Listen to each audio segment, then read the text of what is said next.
नमस्कार दोस्तों, मैं विकास मल्होत्रा स्वागत करता हूं आपका अपने चैनल पर। दोस्तों, आज के वीडियो में बात करेंगे 7 घोड़ों की तस्वीर। इसको लगाने के बहुत सारे नियम हैं। इसको अगर आप लगाते हैं, इसका लाभ तो बहुत मिलता है, लेकिन अगर आप इसको ठीक से नहीं लगाते या तस्वीर का चयन आपका गलत है तो आपको फ़ायदे की जगह नुकसान हो जाता है। तो वो सब बातें मैं आपसे इस वीडियो में करने जा रहा हूँ। दोस्तों, एक बात ध्यान रखिएगा कि 7 घोड़ों की तस्वीर जो होती है वो यांग एनर्जी का कारक होती है, जिसका मतलब है कि वो आपको मोटिवेट करेगी अपना फुल पोटेंशियल को रियलाइज़ करने के लिए। तो सबसे अच्छा पहली बात तो ये ध्यान रखनी है कि 7 घोड़ों की तस्वीर जो भी लगानी है आपने, वो अपने ड्राइंग रूम में लगा सकते हैं या बिज़नेस प्लेस में भी लगा सकते हैं। बिज़नेस प्लेस में कैसे लगाएंगे मैं आगे आपसे बात करूंगा इस वीडियो में, लेकिन उसको बेडरूम में, बाथरूम में, ऐसी जगहों पर नहीं लगाना। सबसे पहली बात तो ये समझ लीजिए। अब 7 घोड़ों की तस्वीर लगाने का पर्पस क्या है? ये जो तस्वीर है गति, सफलता और शक्ति, ये 3 चीज़ों का प्रतीक मानी जाती है। अब इसके नियम क्या क्या हैं पहले ये समझ लीजिए। एक तो ये समझना ज़रूरी है कि ये 7 होनी चाहिए। ये जो घोड़ों की तस्वीर आप लगाएंगे इसमें 7 घोड़े होने चाहिए। ये 7 नंबर बहुत इम्पॉर्टेंट है। 7 नंबर संबंधित है केतु से। अब केतु जो है वो आपकी प्रसिद्धि और प्रगति का कारक है, और केतु के आराध्य देव होते हैं गणेश जी, जो विघ्नहर्ता माने जाते हैं। तो अगर आपके कार्यों में सफलता नहीं मिल रही, आपको एनर्जी कम लग रही है, आपको लगता है कि किसी भी कार्य में जब आप करने जाते हैं तो कहीं ना कहीं अटक जाते हैं, तो ऐसे केसेस में जब 7 घोड़ों की तस्वीर आप लगाते हैं तो वो आपको प्रगति दिलाती है। अब घोड़े वैसे भी शक्ति का कारक माने जाते हैं, और 7 की संख्या के साथ आपने लगा दिया। अब सबसे पहले बात करते हैं कि आप व्यापार स्थल में लगाना चाहते हैं, तो व्यापार स्थल में आप लगा सकते हैं। 7 घोड़ों की जो ये तस्वीर है, अगर आपने केबिन बना रखा है तो उस केबिन के अंदर लगा सकते हैं, और इस तरह से लगाएं कि घोड़े अंदर की तरफ आते हुए प्रतीक हों। बिजनेस में इससे प्रगति मिलती है। अब दिशा कौन सी होनी चाहिए? दिशा सबसे अच्छी रहेगी अगर आप कार्यस्थल में लगा रहे हैं, अपने बिजनेस प्लेस में लगा रहे हैं, तो दक्षिण दिशा सबसे अच्छी रहेगी। और दक्षिण दिशा में आप लगाएंगे तो पैसों की कमी भी नहीं रहती, और कर्ज संबंधी जो समस्याएं आ रही हैं वो भी दूर होती हैं। क्योंकि ये जो तस्वीर है इसको आप बार बार अगर देखते हैं तो आपको एनकरेजमेंट और मोटिवेशन मिलता है अपना फुल पोटेंशियल देने का, अपना फुल पोटेंशियल रियलाइज़ करने का। अब दूसरा केस आते हैं, अगर सरकारी कामकाज से संबंधित या सरकार से संबंधित आप कोई काम कर रहे हैं तो कार्यस्थल में ही ये तस्वीर पूर्व दिशा में लगाएं। तो इससे आपकी कार्यप्रणाली पर भी अच्छा प्रभाव पड़ेगा, और सरकार से संबंधित जो लाभ मिलने हैं वो भी मिल सकेंगे।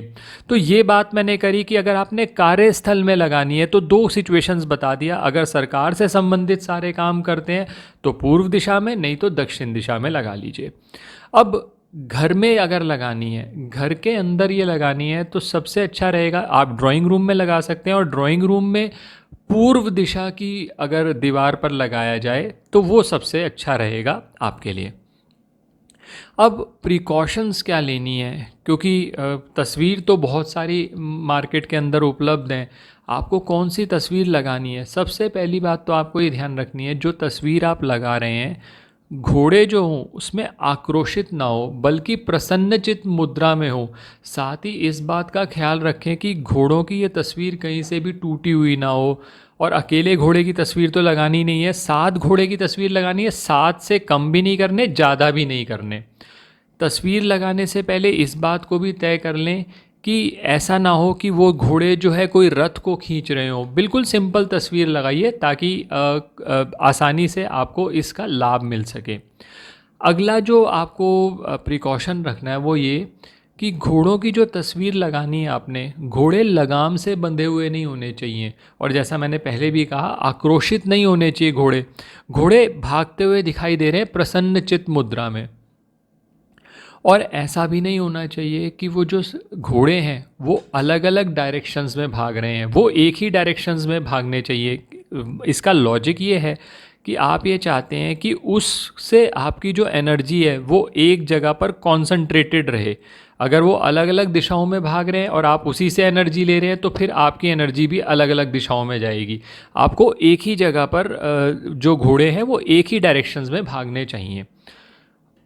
इसके अलावा एक और ये जो चीज़ ध्यान रखनी है कि कोई युद्ध स्थल में या ऐसी जगह पर जहाँ पर युद्ध हो रहा है वहाँ पर घोड़ों की अगर तस्वीर है तो वो नहीं लगानी, उससे नकारात्मक ऊर्जा का प्रवाह आपके घर पर बढ़ता है। और एक बात और ध्यान रखना है कि वो गतिमान अवस्था में हो, जैसा मैंने पहले भी बताया कि आक्रोशित ना हो, गतिमान अवस्था में हो, तो उससे आपके लिए फ़ायदे रहेगा। अब बहुत से व्यक्ति ऐसा पूछते हैं कि कौन से कलर के होनी चाहिए, तस्वीर कौन से कलर की होनी चाहिए। अगर तो घर में सुख शांति नहीं है, बहुत ज़्यादा झगड़े हो रहे हैं, तो आप 7 घोड़े की जो तस्वीर ले रहे हैं उसका रंग सफ़ेद होना चाहिए, क्योंकि सफ़ेद रंग शांति का प्रतीक है। लेकिन अगर आप और नॉर्मल पर्पस के लिए लगा रहे हैं तो आप किसी भी कलर के ले सकते हैं, उससे कोई फ़र्क नहीं पड़ता। बाकी जो ऊपर मैंने प्रिकॉशंस बताई हैं आप उनका ध्यान रखिए। अब बहुत से व्यक्ति ऐसा भी पूछते हैं कि कोई स्पेसिफिक डे है जिस डेट पे ये तस्वीर, जिस डे पे ये तस्वीर घर में लगानी चाहिए। घोड़ा जो है लाल किताब में चंद्रमा से संबंधित माना जाता है, तो सबसे अच्छा दिन रहेगा सोमवार का। सोमवार वाले दिन आप ये घोड़ों की तस्वीर अपने घर पर लगा सकते हैं, वरना अदरवाइज एज सच कुछ स्पेसिफाइड नहीं है, आप किसी भी दिन लगा सकते हैं। शुभ दिन देखकर आप उस दिन लगा सकते हैं, लेकिन अगर बहुत ज़्यादा अगर आप स्पेसिफिक पूछते हैं तो सोमवार वाले दिन आप लगा सकते हैं। आशा करता हूँ दोस्तों आपको ये जो इन्फॉर्मेशन है पसंद आई होगी। अगर पसंद आई है तो लाइक करें वीडियो को और चैनल ज़रूर सब्सक्राइब कर दें। आने वाले समय में हम कुछ और वीडियोस भी इस चैनल पे अपलोड करेंगे, और लाल किताब एस्ट्रो सेंटर चैनल हमारा जो दूसरा चैनल है उसको भी आप सब्सक्राइब कर दीजिए, ताकि जो भी वीडियो जिस चैनल पे अपलोड हो आपको समय पर नोटिफिकेशन आ जाए और आप उस वीडियो को देखकर लाभ ले लें। और किसी भी तरह के ज्योतिषीय परामर्श के लिए हमारी वेबसाइट्स पर विजिट करके अपॉइंटमेंट बुक कर सकते हैं, जिनका लिंक डिस्क्रिप्शन बॉक्स में दिया हुआ है। धन्यवाद दोस्तों।